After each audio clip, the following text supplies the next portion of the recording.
नमस्कार विद्यार्थी मित्रांनो, मागील व्हिडिओत सांगितल्याप्रमाणे गुडविल कॅल्क्युलेशन करण्याच्या दोन पद्धती आहेत. पहिली मेथड आहे ऍव्हरेज प्रॉफिट मेथड आणि सेकंड मेथड आहे सुपर प्रॉफिट मेथड.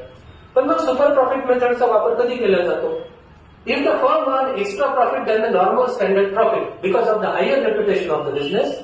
जर कंपनी एक्स्ट्रा प्रॉफिट जर कमवत असेल त्याच्या रेप्युटेशनमुळे, तर goodwill can be considered, goodwill can be calculated from the super profit method.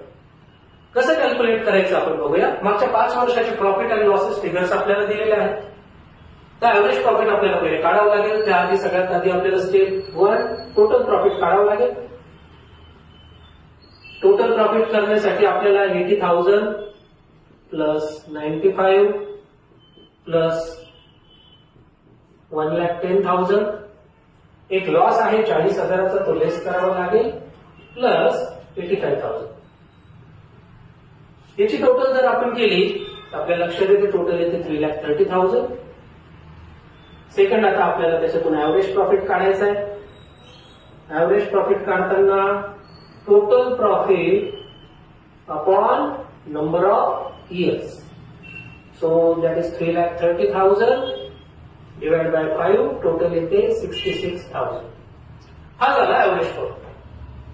मग सेकंड मेथड आपल्याला काढायचा आहे normal profit. Second normal profit काढण्यासाठी फॉर्म्युला आहे capital employed into normal rate of return divide by 100.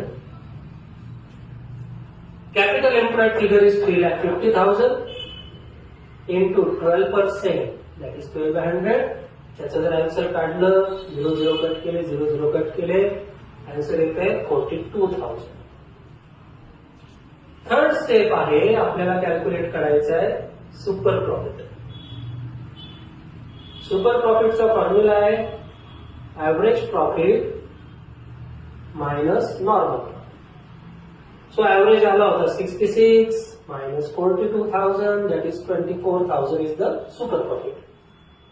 And now we have to put it to the figure, that is calculation of goodwill. So goodwill calculate करायला formula आहे super profit into number of years purchase.